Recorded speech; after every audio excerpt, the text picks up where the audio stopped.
Over the past few weeks, I've spoken to quite a lot of people who are interested in starting their own online business, but there is only one common theme that keeps coming up, and that is confusion. They have absolutely no idea where to start, with so many videos online out there about how to start your own online business, how to get high ticket clients, how to retain your clients, and how to do all of these sort of things. They're just confused on what exactly do they need to do in order to get started. They have so much information to give, so much knowledge that they want to pass on and basically sell their services, but they have no idea where to start. Now, if you're in those shoes, then this is the video for you, and I really want you to listen carefully from the very start to the very end. And you may be asking yourself, who on earth are you and why on earth should I be listening to you? Well, for those of you who are new here, my name is Ben Alistair. I've been on social media since 2020, and I've actually been selling my own services and teaching people how to start their own Amazon FBA businesses for the last 4 years. And I've reached that magical 10K month number time and time again. And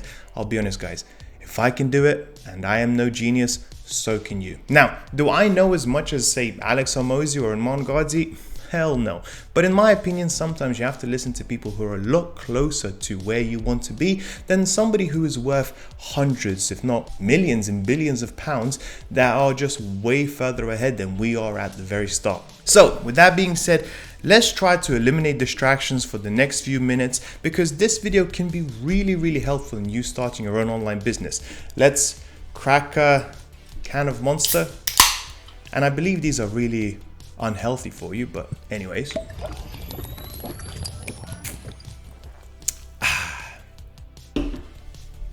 And let's get started. All right, so when it comes to setting up your own online business, and I'm speaking about a business where you are essentially selling your services to your audience, there are essentially 4 key areas, and I've got them in a nice Myrogram, okay? Now, design has never been my strong suit, so please bear with me, and I've covered them on purpose so you can actually focus on what I'm telling you. So please eliminate all distractions, because I understand in this day and age, it's actually much easier said than done. But the first part is essentially picking the right niche and the right offer for you. Now, what does that mean?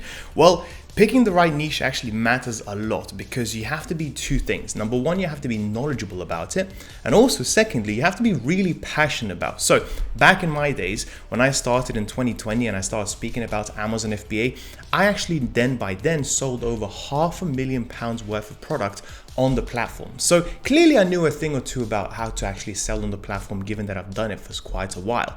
But also secondly, you have to be quite passionate about this subject, okay? Whatever niche it is that you're picking, you have to be really kind of passionate about speaking about it time and time again, because I kid you not, in the last 4 years, I've probably done over 1,500 videos about speaking about on how to start selling on Amazon FBA. Everything from product research videos to product tutorials to how to create your first images, how to negotiate with suppliers, and so on. And there are a lot of topics to cover, but as you continue to post videos time and time again, you will start to find yourself being quite repetitive. So you really have to be passionate about the subject that you're going to be talking, because this is where I kind of stopped doing those sorts of videos, because after 4 years, the knowledge was there, but the passion was kind of gone. So you kind of have to ask yourself first and foremost, what am I really passionate about speaking, and what do I really want to help people with? And this is the part where the saying goes, if you fail to plan, you kind of plan to fail. So really have a think about what you're really good at and what can you just be talking about for the days and days and days to come, because chances are it will start to get quite repetitive. Now, also, you have to think about solving a really painful problem. And the more painful the problem is, the more likely you're going to be able to charge high services, high payments essentially. So I'll give you an example. I basically have right now a client who essentially is in South Africa, and she has got 2 things that she kind of came to me and wasn't sure exactly which one to make her content basically about, okay? The first part was essentially how to help people franchise and start a franchise, because she has a franchise of 60 coffee shops. She has done literally every single possible mistake that you can make in that niche, okay? However, what she also is really passionate about is piano, because she learned how to play the piano. She's been playing it for years, and she really wants to teach all people around the world how to play the piano. Now, can you make money in both niches? Yes, absolutely. But the reality is this, is that the people who are interested in starting their own franchise are much more likely to pay higher how much money for those services, because that problem is very, very painful, and all of the mistakes that she has made that has cost her thousands and thousands of dollars will now basically be alleviated if she can coach these people through that journey, as opposed to piano lessons, which essentially is for most people a hobby. Unless you want to take it seriously and become, do this as a profession, most likely people won't pay you as much. So after having basically an hour and a half conversation, we decided to go for the franchise version, because that is a much more pressing, painful problem that people are much more willing to pay a lot more money for. Then next up, you also have to think about basically just how exactly are you going to stand out from the rest of the competition? What is essentially your unique selling proposition? And I kid you not, there are so many people in my DMs every single time where I speak to them, okay, why should I listen to you? What's so special about you? And they really, really struggle to tell me, because they are no special in their niche to anybody else. They don't know anything else more. And the reality is this, is that if you go into a very competitive niche, let's say for example beauty, or let's say for example fitness or something like that, you are competing against the best of the best people out there, okay? People that not only have much higher budgets than you, but they also have big, larger teams than you as well. So you really want to go into a niche where you're kind of a niche within a niche, okay? And what I mean by this is this, okay? When I started, I didn't start by speaking about how to start selling online. I didn't even start speaking about how to start selling online on e-commerce. I spoke only to people who are interested in selling on Amazon in the UK via the private label model. Can you see how much nicher I got in? And because I got into so niche, the competition was nowhere near as high. There was nowhere near as many people who were doing exactly the same thing that I was doing. And because of that, I wasn't pressured to make the highest quality videos from the very, very beginning. And I was actually able to start making money by selling my own services when I had less than 100 subscribers. Now, if you're in the fitness niche and you're literally targeting absolutely everybody, you won't be able to do that. Then once we go past that part, we actually go on to building your social media authority. Okay, now the first thing that we need to speak about is actually picking the right platform. And again, this is where I made the mistake, because I started off with YouTube, which was great and it made me money, and then all of a sudden TikTok out of nowhere popped up, and I thought, you know what, let me go onto TikTok because that is where the audience is. Well, yeah, that is where the audience is, but the reality is that that audience isn't exactly who I am targeting. Majority of people that I reached on TikTok was actually in anything ages between the ages of like 16 to 20, and they were never going to buy my services in relation to how to start your own Amazon FBA business. So let's say, for example, in your case, you're going to be targeting CEOs.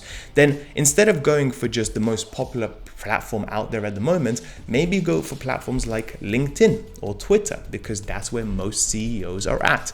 Let's say you want to do something with, I don't know, beauty or interior design, then maybe not necessarily YouTube is going to be your best bet, but maybe things like Pinterest or maybe even Snapchat may be a bad shout, especially if that demographic is on the younger side.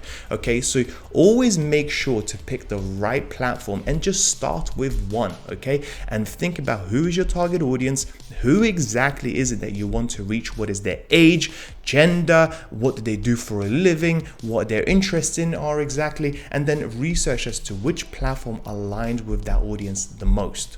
And then once you've done that, you have to actually start speaking about what kind of content pillars are you going to be making. So essentially what I did when it came to start basically your own Amazon FBA business, I had content pillars. So the first pillar was basically mistakes that new sellers would tend to make. And of course, those be quite painful, because if you're starting your own Amazon FBA business and you're going to put in a lot of money, of course, you're going to be interested in what kind of mistakes other people have made so you can potentially avoid them. Then the second pillar I had was essentially tutorials. So tutorials essentially is how to start selling on Amazon, like a full tutorial, maybe product research tutorials. I was doing tutorials around how to do the images for your listing. I was doing tutorials of how to negotiate. Okay, so we had mistakes, we had tutorials, and then we also had the day in the life videos. Okay, so those are the videos where I was showing about how exactly I was negotiating with my suppliers, and basically I was showing about how I was going to the storage and picking and packing all of the products to be sent off to the Amazon's FBA warehouse.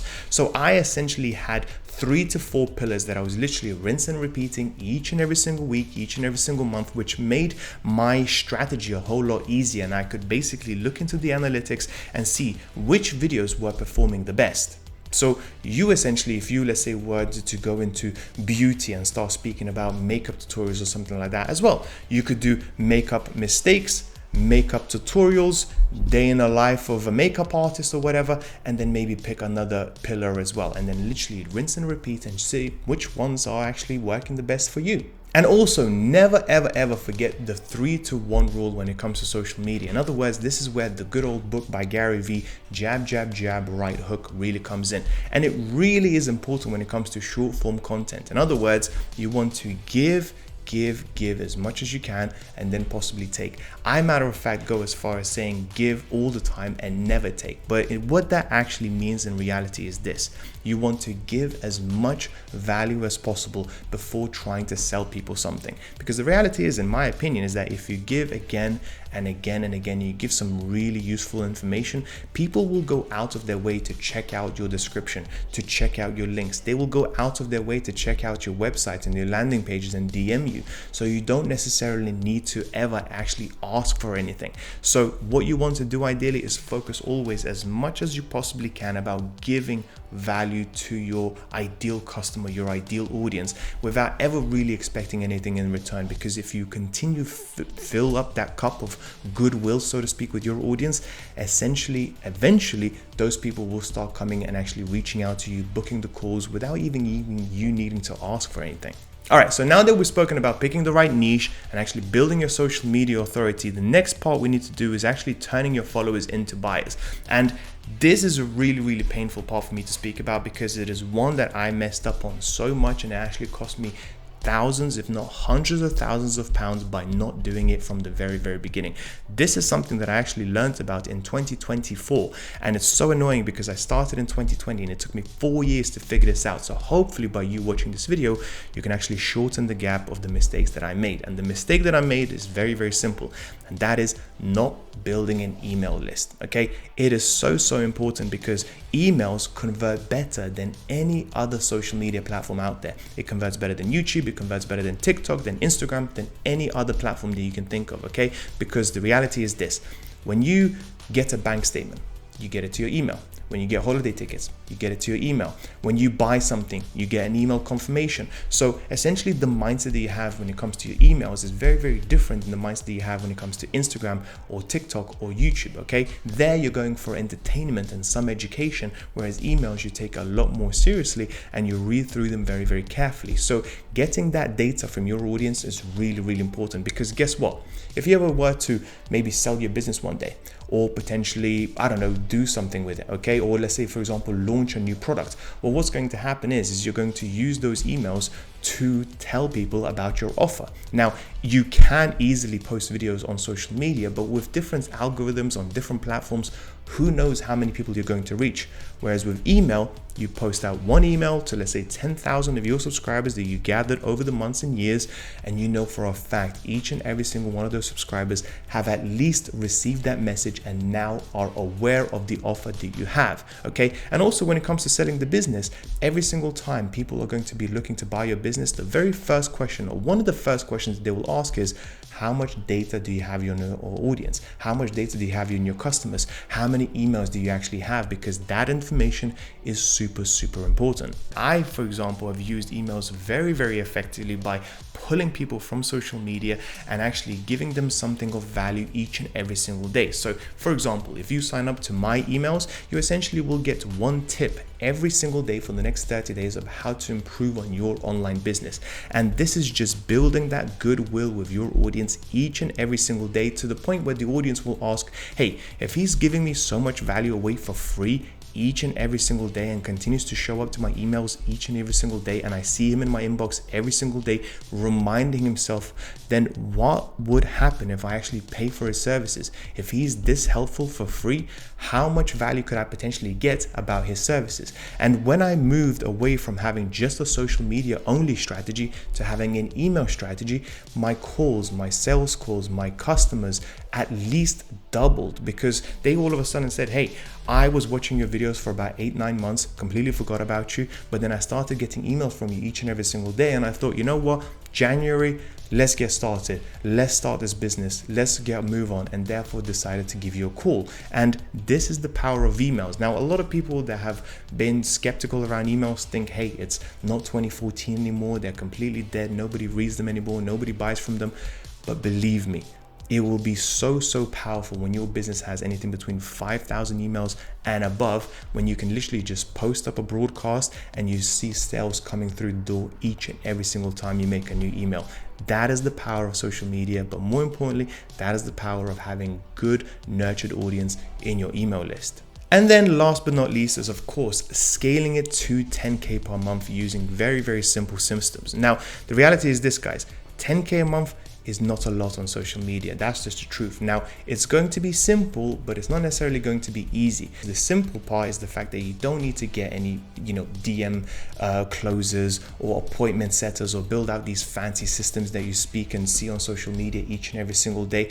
What you really need to do is really simple. You have a nice social media page where you have a very easy bio to understand exactly what you're selling. So if I'm going onto your Instagram bio or your YouTube channel or whatever it is that you're posting on, I can very quickly within a few seconds say, okay, this person speaks about fitness, this person speaks about piano lessons, this person speaks about how to improve on their sales, etc. So it's very clear. Then you funnel that into a very simple landing page, and from that landing page you give people an offer whilst collecting their email in the process. This is not a very difficult system, and once you have learned the system, you can literally use that and apply it each and every single time to any business that you want to do, whatever the topic is that you want to cover.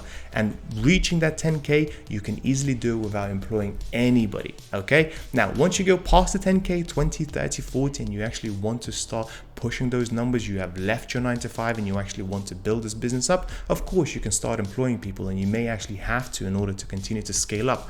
But in the very beginning, it's really that simple.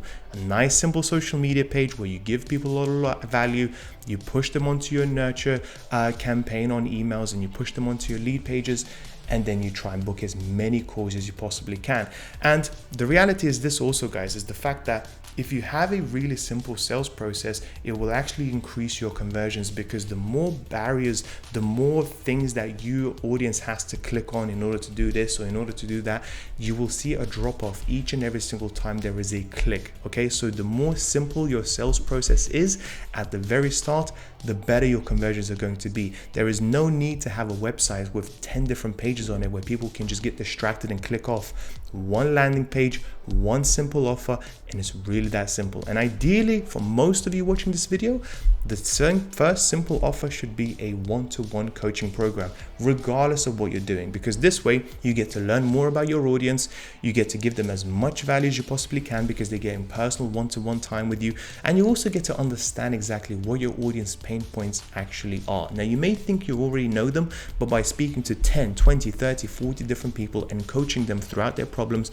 you will realize so much more, and you will also get a lot of content ideas that you can then speak about on your social media, which will in turn generate even more clients to you and your business. Now, with that being said, that's pretty much it for today's video. Now, if you do want to speak more about your online business and you need a little bit of help and support around your social media and the systems behind it, then make sure to book in a call straight with me, and I'll speak to you soon. Bye bye.